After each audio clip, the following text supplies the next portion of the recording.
The role of the Conservation Department at the NGV is to oversee the care of the entire collection, as well as all works that enter our buildings. As an example, for an exhibition like this, all the conservators spend a great deal of time assessing and documenting, photographing all the works that come in for loan, and we ensure that they travel safely.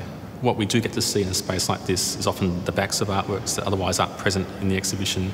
That tells us a lot about their preservation, about their histories, inscriptions, labels that are on the back. So that's really fascinating. And also, it's a chance for us to look at things in closer detail, such as the framing, whether the frames are original or not, their surfaces and things. And this is important for understanding the works in the exhibition, but also helps us reflect on our own collection. For a typical day in the Conservation Department at the NGV will involve a whole variety of aspects of caring for artworks. A good day will involve physically working with objects. If it's a painting, taking it out its frame, looking at the front, looking at the back, probably doing restoration work or conservation work. We might do x-rays, pigment analysis using technical instruments. We would study and look at the artwork in great detail. We'd discuss it with curatorial colleagues, other experts from outside. And we'll be thinking a lot about the originality of the surfaces and whether there's been a lot of change over time since when it was first created to now. We can't undo the past, and we actually celebrate the passage of time, but we don't want the artist's work to be misrepresented. A good example would be where there's been restorations applied in the past. They might be what we would consider these days heavy-handed. And so we would probably take those restorations off and replace them with more ethically appropriate and contemporary ones. A typical career path for conservation is to do an initial degree either in art history or perhaps science, or even a practitioner. So perhaps someone went to art school and studied painting. And then you would, after making a very brave choice, decide to venture into conservation and do a specialist degree, a postgraduate degree, specialising in conservation of cultural material. One of the exciting things about our profession is that almost all skills are relevant, and so you then specialise in what you need.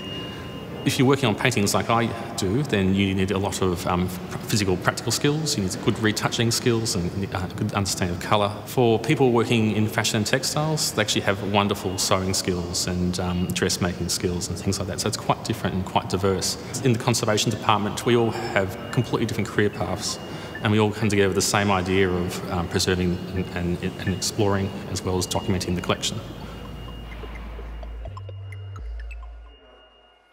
One of the most exciting moments in staging an exhibition like this is probably the unpacking of artworks, where you might know the artworks previously, or you might have seen them in reproduction, but when you open up a box, a crate, and then there's another crate inside that, and you uncrate that one, and you see the artwork for the first time, it's always great delight. By the time the artworks arrive in the space, we have prepared everything as much as possible.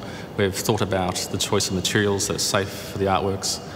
We've allowed enough off-gassing time for the air to adjust. The artworks are brought in, they are unpacked one by one under the supervision of couriers from the other institutions, and we work together assessing their condition to make sure that they're travelled properly.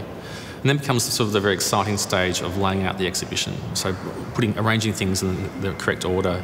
Obviously there's a general sense of what that might be, but until things are really in front of you, often there's not an exact understanding of where things should, the relationships that should form. One of the components that people often don't think about is almost the final stage, which is the lighting of the artworks. So this is done by lighting technicians with great expertise. It's done so that the artworks look their best, but of course it's also done in a way that allows minimum exposure to light. There's no ultraviolet light present in the exhibition spaces. So it's really done with a nod to the preventive needs of the artworks, but also sympathetic to the aesthetics that they require.